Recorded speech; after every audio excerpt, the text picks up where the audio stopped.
This is Michael Dermer from The Lonely Entrepreneur. Welcome to our podcast series called Perspectives. These days, passion, grit, and a good idea is not enough. Success requires you to become a better entrepreneur each and every day. The question is, how do you do that? And to do it in the face of the one issue we all face as entrepreneurs, the struggle. Our podcast series brings you interviews with unique personalities who share their insights on how they overcame the struggle to become leaders in their field. To get a free daily perspective to help you be a better entrepreneur, visit us at lonelyentrepreneur.com. We hope you enjoy this episode. Hey, this is Michael Dermer from The Lonely Entrepreneur, and we're thrilled to bring to our podcast series Michael Grant, who is the founder and CEO of Antico Noè. For those of you that know Antico Noè, it's a cult following over in Italy with some really amazing food that Michael's going to talk about. And Michael had the vision with his partner, Vinny, who we met over in Italy, to bring Antico Noè to the United States. Michael's journey is really an amazing one, including handling Jennifer Lopez's 46th birthday party on a yacht in the Hamptons. And Michael will share that story with us. I hope you enjoy our episode with Michael Grant of Antico Noè. So first of all, Michael, thanks for being with us. Thank you for having us. So, you and I have talked a little bit. Tell me just a little bit about where you were before starting this business and how you got into it. Absolutely. So my name is Michael Grant. I was originally in investment banking, specifically on the financial restructuring and operational side, where we would take underperforming businesses and learn how to turn them around. So when you can learn a business in a distressed situation, you're able to know what levers to push and pull in a healthy situation. And that's been, a great training for me. So you're in your restructuring business. You're obviously, doing a very, very different type of business. What was the impetus for starting Antico Noè? So the impetus behind Antico Noè was really the opportunity that presented itself. I would never say that I wanted to initially get into the food business, but being that I had the background of learning industries quickly and learning new businesses was something that I always was able to do, whether it be oil manufacturing or auto parts. You're able to pick up on businesses quicker and learn from that. And so we were able to start in the food business with the opportunity of a cult following. The cult following that presented itself here was because there is such a long history of this panini shop in Florence, Italy. It's literally a 200 square foot hole-in-the-wall place there. It's been around since 1945. Wow. And so in 1945, you talk to people who are in their 60s and you talk to people who just got back from studying abroad. In their 20s, it's such a broad audience. So let's go back to the restructuring stuff. So you're thrown in the middle of companies that are distressed, right? Something's going wrong. And obviously having nothing to do with paninis, right? Tell me a little bit about how you said before, that going into distress situations, you kind of understand the levers. So when you go into like a more healthy situation, you kind of understand that. How is it that you're able to transition from something that's so different, even though you were learning businesses, to something like this? Or was it just really the opportunity of the idea that made you do it? It was the opportunity and the idea, but it was an opportunity that has always been talked by many New Yorkers and people from the U.S., saying that there should be an Antico Noè in the U.S. And the owners in Italy were approached many times. The difference was the acumen that I have to engage an attorney from Florence that was able to swoop in and seal the deal for our side, but also be able to relate to them culturally. It's a very, very different mentality dealing with Italians, not in a bad way, but you write an email and you sit by the computer and they don't respond for about 6 weeks, and that's normal. And so you need someone that has the responsiveness of an American businessman, but also, the ability to relate to that culture. So how did you first get exposed to it? So I studied abroad in 2007. I lived in Florence for about 5 months. It's where I met my current business partner. And the two of us became friends by him just standing outside of his restaurant, not Antico Noè, a different restaurant, and he would just try and relate to my group of friends. He would, try and lure us into his restaurant by saying, I'm from Long Island, I'm from Limbrook, I'm from Syosset, when clearly he wasn't. And that alone made it so he was very charismatic. He drew us in. We would congregate into his restaurant after school every day. He would surprise us making heart-shaped pizzas, just very, very, he knew exactly how to handle customers and make people happy. And that alone, being that he was on that side of it, helped me because, now when it comes time to owning my own restaurant and establishing a scalable brand here, you need that other half that can handle the food side. My side is specifically a completely different focus, more on the margin side, on the costing side, and being able to figure out ways to scale the brand. Gotcha. Okay, great. So you meet this incredibly charismatic guy while you're in Florence, right? He has his own restaurant. How does it connect the dots to the brand today? Basically, when you start a business, specifically in an Italian restaurant, you want to have someone that's more on the authentic side. So having Vinny be that authenticity here has been a great help for us and introducing that to Americans. And when we first started, we were able to figuring out how can we best put this great logo in front of people that live and work in New York City. And we started a experiential marketing campaign out in the Hamptons, all over the Hamptons, Bridgehampton, East Hampton, Southampton, feeding people at events for about 17,000 people by the end of the summer. So when you were in Florence, I just want to go back. So when you were in Florence, you had met Vinny, right? How did you originally get exposed to the business opportunity around Antico Noè? So I was always exposed to Antico Noè. It was always a place that was a destination place that everyone who has ever been to Florence says you got to go to Antico Noè. It was something that I probably had 2 or 3 times a week, but there are many people that have it every day, and that was their source of their food every day. For me, it was a little different. It was I never expected to be in the position that I'm in today from 2007. However, it was something that, because of this cult following that I brought up, it is something that gave me the opportunity to take something and run with it. Whereas previously, there are people who are even more diehard fans than I am, and it just was never thought about while I was there in Florence. Gotcha. So you meet Vinny. It's like a soup, right? It all comes together, right? It's you meet Vinny, you see this amazing brand and this cult following, and then what happens? You go to them and say, hey, listen, I want to bring this to the U.S.? So it all started when Vinny moved to America. I see.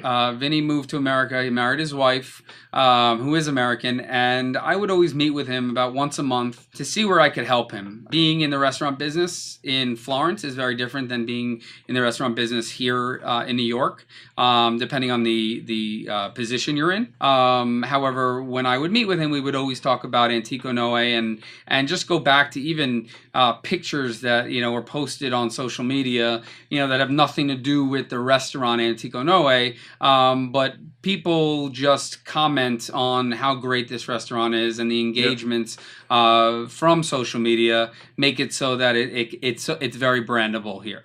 Gotcha. So you see this opportunity. He moves to the U.S. At that point, do you get a lawyer, you said, that had some relationships in Florence and said, we want to bring this here? Yes. Gotcha. So I actually went through 2 attorneys previous before I found the right one, simply because I fell into that trap of responsiveness. Finally, I found the perfect attorney, and he was able to get us way more than we ever expected to get. We own the brand here in America, the exclusive rights to America, and we have every intention of scaling this not only in New York initially, but in other cities as well. So boom, all of a sudden you're the exclusive owner of this brand. What are the first things you start doing here in the States? So we first started with how can we present this brand for people that know it is one thing, but really the people that don't. You would think that because it has such a cult following in our world, it's a very, very big population, but really in a big city is a very small population. So how do you really amplify it as much as possible? We were considering doing food trucks out east in the Hamptons prior to our opening of the brick and mortar. It turns out that you have to your break even is high, but you have to worry about the audience and who's coming to that one location that's specifically permitted, and it's not an easy permit to get. And so I was introduced to someone who is a good friend of mine, but now currently does our marketing, has done it since day one. And he had the relationships in place out east in the Hamptons to be able to put us into our audience for no less than 400 people events, and we did a charity event for 2,500 people. So we were exposed to feeding the masses very quickly, which enabled us that when we did open our brick and mortar, we were able to know exactly what we're doing from the beginning. And did that really put you guys on the map, or just give you enough momentum to say, okay, now we can really build upon this? Well, what really put us on the map, I would say, was because of the events that we were a part of. We were able to, like I said, put this in front of 17,000 people. But at that time, you're not driving traffic to the store because you don't have a store. Right. So really, the traffic that we were driving was the catering business. Because of the event business, we were able to parlay that after the summer by being very heavily involved in a corporate and private catering business out of a commissary kitchen. After the summer, it took an unexpected turn for this quality and corporate catering business because we had the opportunity to be the exclusive caterer on Jennifer Lopez's boat for her 46th birthday party. And the perception of that was that people can, if we can do that for her, we can really do that for anyone. And that's how it played out. And so from there, we started in the catering business to then finding the opportunity of a brick and mortar, signed a lease, got in, and ultimately the restructuring in me took over where I had to pull the catering back, focus on the operations here, make sure that's perfect before adding that back. So tell me, you talk about very nonchalantly now, doing Jennifer Lopez's 46th birthday party. What was that like from an operator's perspective? Well, it was a completely surreal experience for us. We were exposed to a situation where I think everyone wants to be exposed to, but you're exposed to a situation that is very strict. You have to do it this way, and and being in the business for, at that time, 4 months, 3 months, it's something that is definitely shocking. But I'm a big believer that you're never going to be ready to do something as long as you're calculated and you can come up with the best way to do it while protecting your downside. That really is the objective and has been the entire way. So leading up to the party, was it complete scramble? You totally got it together, somewhere in the middle? So it's actually funny because we were supposed to be that novelty item where we had the chef on board that was going to feed the main food, but we were going to be that novelty item for snacks. That finger food on the top deck, not throughout the whole the boat. I got a call on Thursday when Saturday morning was when we were supposed to be on the boat. I get a call on Thursday from the chef himself saying, unfortunately, we're not going to be able to be on the boat. Can you handle this on your own?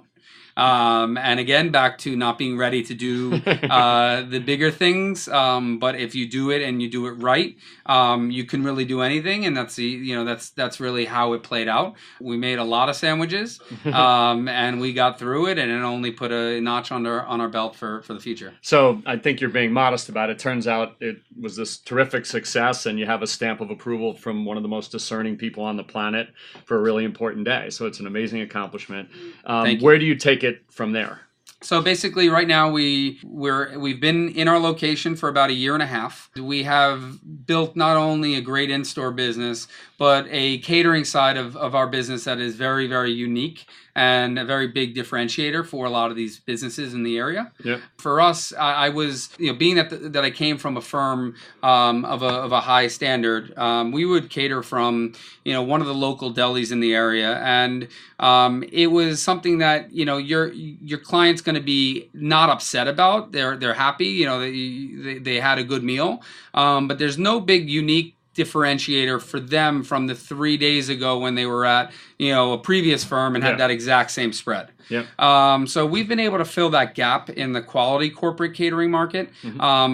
In twofold. One is through our delivery of platters, which is our daily business. But the other side of it, which is a very even more unique situation, is to be able to provide a panini station to your office, to your conference room, to your common area. It makes it so that we could do everything we do in store, but now you have that in your office where you get that smell from the press that goes throughout the entire office. It lures people in. It's that wow factor. And it's being in a certain level from when you're bringing in you can bring in a corporate caterer for a lot more than us, but it's really that step above your platter delivery, and you're getting everything hot off the press. Gotcha. We always talk about entrepreneurs, and you and I have talked about this before, just about there's so much competition from everywhere. And everybody's always looking for their differentiator. So think about what you just said, just in terms of, okay, you can get the corporate catering down the street and you can get a panini here and a panini there. But even just that slight difference in the way that you do it, right? Like you said, in putting a panini station right there where you go, of course that's different, right? Whereas everybody else is doing the same thing. Was that something that just kind of came to you guys? Did you just have the mentality, we've got to be able to do something different? How did that kind of approach come about? So basically, through the events that we did in the Hamptons, we've learned that you can really bring our setup and into anywhere, and it's very mobile. And when you look at the area that we're in, and you look at a lot of these big law firms in the area with very high hourly fees, and you're the client and you come into the office, you want to be wowed, even though the client's usually the one paying for it. They have the facilities to be able to wow you, and they should wow you. And that is where I realized way back when we would cater at my old firm that it was something that's important to people. And so, being that we started in the event-specific business, it was a way. How can we map out? How can we cater and make the best of it here in this location that's central? This central location around all these businesses. And I don't know if you remember, but I used to be a corporate lawyer, so I worked for those law firms. You're exactly right. We just wanted to be blown away. Don't think about it. Cost was not that big of an issue. It was just do it well and really rock it. That's great. So one of the things you talked about is, if you think about, you thought about a pop-up, you started doing events, you started doing catering, you started talking about your retail location. How much, and being a restructuring guy, a lot of this is, okay, how much do I plan, right, to go in a certain direction, but how much did it take you in directions different from what you thought when you originally got started? So I think you always want to be cognizant of that buffer, the cushion that you need to be able to make a move if you need to make a move. I think that's very important. There are a lot of people that are too stuck in their ways. You have to be flexible. And I think that's very important. I think there has been issues along the way where, even going back to us opening on Monday, February 29th, 2016, where the Thursday prior we had training all completed, ready to go. We lost about 5 prep workers. Wow. Me not being in the business, I was always told that labor is a very, very big thing and can be an issue, but never really believed it until now, stepping foot into it. But the Thursday before, we had 5 people leave us, and I have to figure out now, how am I going to open on Monday? Because different than other restaurants, we had a whole press lineup that week. Monday was, the exclusive Florence Fabricant New York Times article. Tuesday was Wall Street Journal. Wednesday was Bloomberg. All of these articles that I could never get these placements if I tried, and now with them being lined up, I couldn't delay my opening. And so back to, once again, the stepping in with the right calculated move, and we were able to hire a few people quicker, but able to fill the voids as needed. And all of us as entrepreneurs have those crazy stories, right? You always show up and it's different from what you thought. And so I want to get some of your insights on being an entrepreneur, but I wanted to ask you the questions that we ask everybody who we're fortunate enough to talk to. So 3 things. What was your loneliest day? Your craziest day? Well, maybe it sounds like it might have been ones we're talking about, and your happiest day. So let's start with your loneliest day. Obviously, you leave a corporate career and you go into this. What was kind of the loneliest day you had on the journey? So I think the loneliest day that I've had was probably the day that I had to tell my managing directors and the partners and the managing partner that I work for at my firm that I was leaving. Yeah. These guys were the best guys you can possibly ask for to work for. Yeah. And I was in a situation where I had such a great idea, but it was something that, I wanted them to buy into what I was doing as opposed to just saying, that I'm leaving them. It was a situation where, back to that cult following and that, that everyone knows the brand. It was a situation where I stepped foot into their office, and I'm talking to 3 of the partners, telling them exactly what they're doing, what I'm doing, what I've been doing. Yeah. And at the time, I was essentially doing it on their time. I was doing a lot of due diligence, interviewing a lot of PR firms and, figuring out my way for about 6 months prior. But when I got to this point, I'm in their office. It was a very, it was an experience that I'll never forget. It was something that it was validated on the spot because they texted their daughters. Was this the place that I went to, that you took me to when I was in Florence? Yeah. And so immediately, at least it took a lot of weight off my shoulders. Yeah. Yeah. Now it's telling them, when I really need to leave, and the idea was that they wanted to find out, I could leave today, or I could stay and really, how long do I really need? Being the good guys that they are, it turned into 2 additional months with the flexibility to do what I want, knowing that I put in a lot of work, a lot of time, and I was good to them. Was now their time to be even better to me, telling me that I'll need the money, that I want to, that are you sure you need to leave today? When is it that you really need to leave? And I was doing a lot of traveling at the time, and it turned out that they told me to stay for 2 months, do what I needed to do. I will not have to travel, and when I really need to leave, I can leave. No, that's amazing. And so it turned into something great, but at first it was a very lonely situation. Yeah, I'm sure. What about the craziest day? I would say the craziest day was probably when you have a cult following, a marketing build from the summer, and you don't know how your grand opening is going to be. You don't know that day that you are presenting your product to everyone who has essentially tried it already, because we on day 1 had a line out the door of all people that have been to Antico Noè in Florence. Yep. And so we had a much harder critic because they were comparing it to something. It wasn't someone that was going to say, yes, this is great, but it was also a big difference because in Florence, they're making the sandwich to order. It takes 20 minutes to wait for your panini, but it's something that you're willing to wait for in Florence. Here in not only America, but in New York City, in the heart of Midtown, we have to provide that same experience with having it out in 3.5 minutes. Yep. Yep. And so I changed the way and the format of how we sell our panini compared to Italy. So it was a mixture of these the different sides of the business that everyone already knows how it's done in Italy. Yeah. But now getting to that end game where they take that first bite and realizing that whole process, they can find the one they want. Yeah.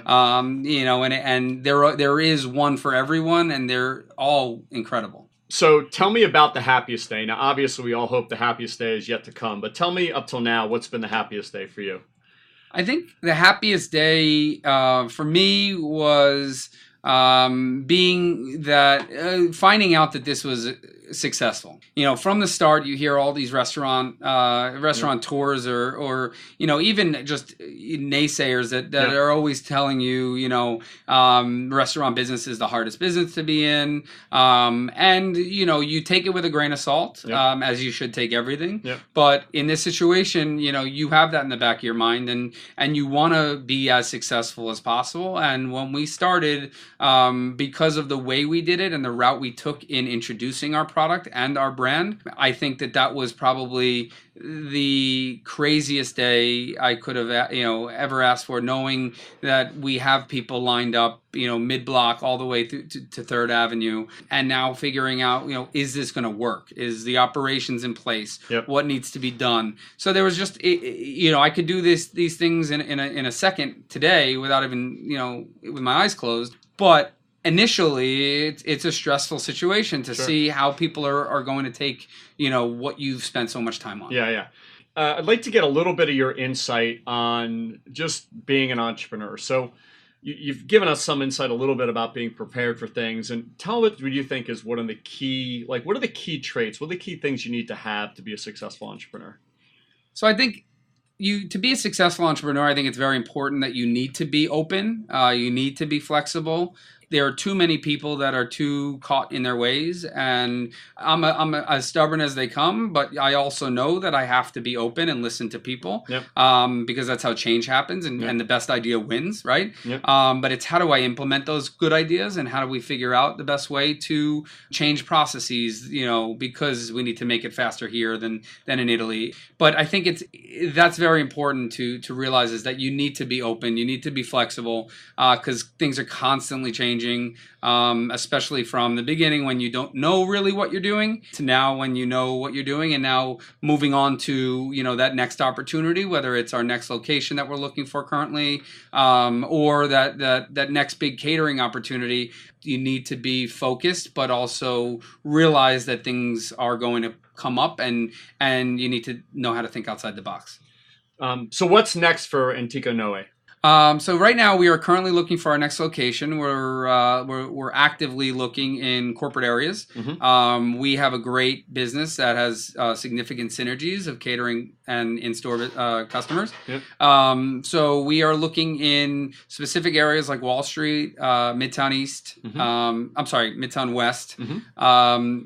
Flatiron, all areas that we think we'd be very successful in. And we are looking to parlay that and snowball that into about 4 or 5 locations here in New York. Any designs ever to go outside of New York City? The idea, well, you'd think it was. I'm not patting myself on the back, but I have people randomly texting me because of this cult following and because how strong it really is.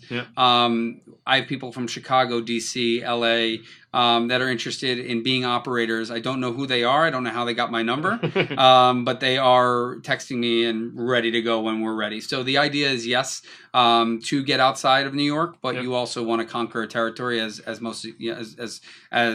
big as possible. But you mentioned before it was amazing that you had this cult following in Florence, but you also had a standard you had to live up to. Exactly. So obviously that provides you some benefits, but like you said, you wonder if these people that are going to be the first people to experience it, right, are going to say, I used to be there. It's funny, but we have a lot of people, luckily, that are telling us that we're better than the original. It's amazing. And it's because, they do it naturally. They just do it like we're just serving food for everyone. Right.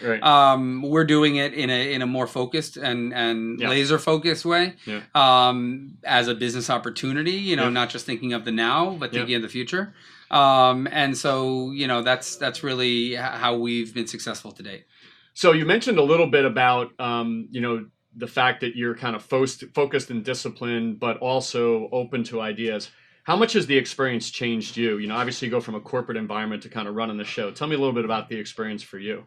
Well, I think It's the first time ever owning something of my own, from a business. Yep. I couldn't have had I couldn't have had a better training platform. But you also, you learn every day doing something new here on the job. Yeah. Just little things of knowing what to do and what not to do.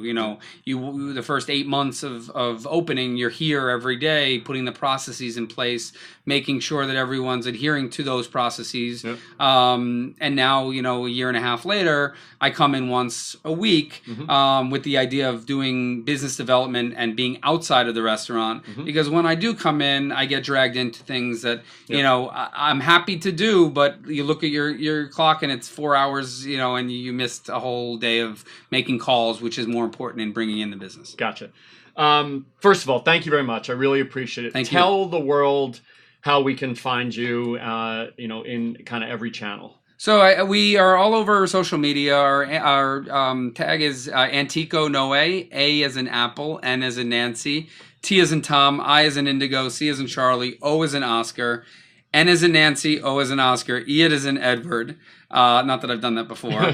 But we are also, like I said, in the process of opening or looking for our next location. Yep. So stay tuned for that. You can go to our website at anticonoe.com and be part of our newsletter, which we send out once a month, different newsletters of updates of where we are in the process. And come in. We're 220 East 53rd Street, located between 2nd and 3rd Avenue on 53rd. You can hire us for catering, and I'm happy to help you with anything you need. Listen, thank you very much. I really appreciate your time. It's really an amazing story. You talk about it like very nonchalantly, like we did 1, 2, 3. No, not at all. I can't even imagine the hard work went into it. Absolutely. So thank you.